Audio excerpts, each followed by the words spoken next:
किष्किंधा कांड षष्ठ सर्ग सीतेचा शोध। श्री महादेवजी म्हणाले, हे पार्वती, मृग चर्म वल्कले परिधान केलेले श्यामवर्ण जटारूपी मुकुटाने शोभायमान विशाल नयनी शांत स्मितयुक्त सुंदर मुख असून पशु पक्ष्यांकडे पाहणारे सीतेच्या विरहाने अत्यंत दुखी असे श्रीराम गुहेच्या दाराशी एका शिळेवर बसलेले पाहून सुग्रीव आणि लक्ष्मण दुरूनच वेगाने उडी मारून रथातून उतरून भीतियुक्त अंतःकरणाने श्रीरामांचे पाया पडले। धर्मज्ञ श्रीरामांनी सुग्रीवास आलिंगन दिले, त्याचे कुशलादी विचारून त्याच आपले जवळ बसवून घेतले, त्याचे यथायोग्य आदरातिथ्य केले। तेव्हा भक्तिपूर्वक नम्र होऊन सुग्रीव रघुश्रेष्ठांना म्हणाला, देवा पहा, वानरांची प्रचंड सेना आगमन करीत आहे।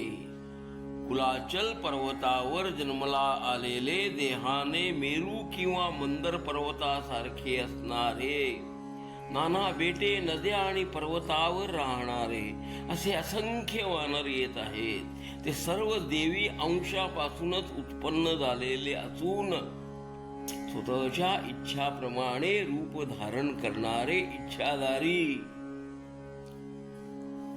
सर्व प्रकारच्या युद्धात तरवेज असे आहेत। हे प्रभो, या वानरातील काही एक हत्तीचे बळ, काही 10 हत्तींचे बळ, काही 10,000 हत्तींचे बळ, तर काही इतर अपरिमित बल धारण करणारे आहेत।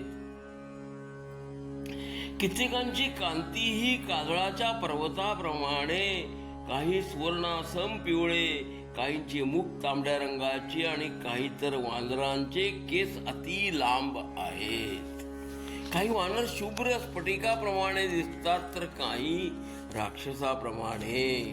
हे सर्व वानर युद्ध करू इच्छितात, ते गर्जना करीतच सर्व बाजूंनी येत आहेत। हे प्रभो, हे सर्वच वानर तुमची आज्ञा पालन करणारे असून फळे मुळे खाऊन राहणारे आहेत। या सर्वांमध्ये अस्वलांचा राजा जांबवान असून तो अत्यंत शूर आणि बुद्धिमान असा आहे। हा जांबवान माझ्या मंत्र्यामध्ये श्रेष्ठ असून कोट्यावधी अस्वलांच्या समूहाचा नायक आहे। तसेच हा हनुमान महासामर्थ्य आणि पराक्रमी म्हणूनच विख्यात आहे। तो वायुपुत्र असून अतिशय तेजस्वी, माझा मंत्री आणि बुद्धिमंतांमधील वरिष्ठ आहे।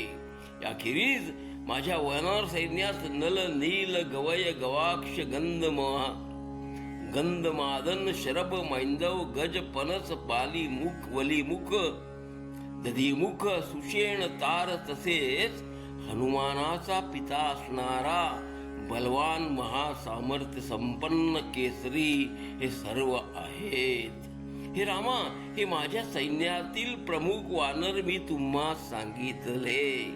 हे सर्व महात्मे महावीर्यशाली इंद्राप्रमाणेच पराक्रम करणारे असून त्यातील प्रत्येक जण कोटी कोटी वानर समूहांचे नायक आहेत। हे सर्व वानर तुमची आज्ञा पाळणारे असून ते सर्व देवाच्या अंशापासूनच उत्पन्न झालेले असून हा वालीचा पुत्र अंगद वैभव संपन्न आणि विख्यात आहे। हा वालीप्रमाणेच सामर्थ्य असणारा वीर असून तो राक्षस सैन्याचा नाश करणाराच आहे। हे आणि पुष्कळ इतर वानर तुमच्यास्तव प्राण अर्पण करण्यास तत्पर आहेत। हे वानर पर्वतांची शिखरे उचलून युद्ध करतात आणि शत्रुवध करण्यास निपुण असे सर्व तुमच्या स्वाधीन आहेत। हे रघुश्रेष्ठा, तुम्ही त्यांना आज्ञा करावी। हे ऐकून श्रीरामांचे मन आनंदाने भरून आले। त्यांनी सुग्रीवाला आलिंगन देऊन सांगितले, सुग्रीवा, माझ्या कार्याचे महत्व तर तुला ज्ञात आहेच, म्हणून जर तुला इष्ट वाटत असेल तर तू सीता शोधास्तव यांची योजना करावी। श्रीरामांची वचने ऐकून आनंदित झालेल्या वानर श्रेष्ठ सुग्रीवाने बलवान अशा वानरांना शोधास्तव सर्व दिशांना पाठवून अधिक प्रयत्नपूर्वक महाबलवान युवराज अंगद, जांबवान महाबली हनुमंत, नल, सुषेण, शरभ, मैंद, द्विद यांना दक्षिण दिशेस पाठवले. पाठवताना सुग्रीवाने त्यांना सूचित केले की माझी आज्ञा शिरोधार्य मानून तुम्ही प्रयत्नपूर्वक शिवलक्ष्मी जानकीचा शोध घ्यावा आणि 1 महिन्याच्या आत परत यावे. सीतेचा शोध लागण्यात जर 1 महिन्यापेक्षा 1 दिवसही अधिक लागला तर हे वानरानो तुम्हाला माझेकडून प्राणांतिक दंड भोगावा लागेल. अशा प्रकारे महापराक्रमी वानरांना पाठवून सुग्रीवाने श्रीरामांना नमस्कार केला आणि तो त्यांचे शेजारी बसला.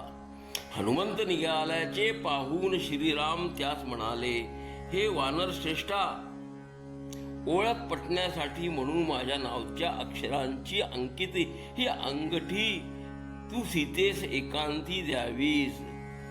हे कपिश्रेष्ठा, या कार्यास तूच सर्व समर्थ असून तुझे तर संपूर्ण सामर्थ्यच मला ज्ञात आहे. तुझा सर्व मार्ग कल्याणकारक हो.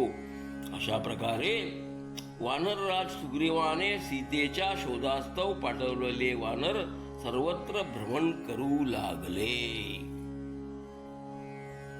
सीता शोधार्थ फिरत असताना काही वानरांना विंध्य पर्वताच्या गहन अरण्यात पर्वताप्रमाणे प्रचंड भीषण आकार असणारा आणि जंगलातील पशु आणि हत्ती यांना खाणारा एक राक्षस दृष्टोपस्थित पडला. तो रावणच आहे असे समजून काही श्रेष्ठ वानरांनी कलकलाट करीत मुठीच्या प्रहारांनी त्याला एका क्षणातच ठार केले. तो सहजासहजी मेल्यामुळे तो रावण नसावा म्हणून ते वानर दुसऱ्या एका मोठ्या अरण्यात शिरले. परंतु तहानेने व्याकुळ झालेल्या वानर श्रेष्ठांना पाणी मात्र तिथे कुठेच मिळाले नाही. त्या महान अरण्यात फिरत असताना त्या वानरांचे कंठ, ओठ, टाळू सुकून गेले.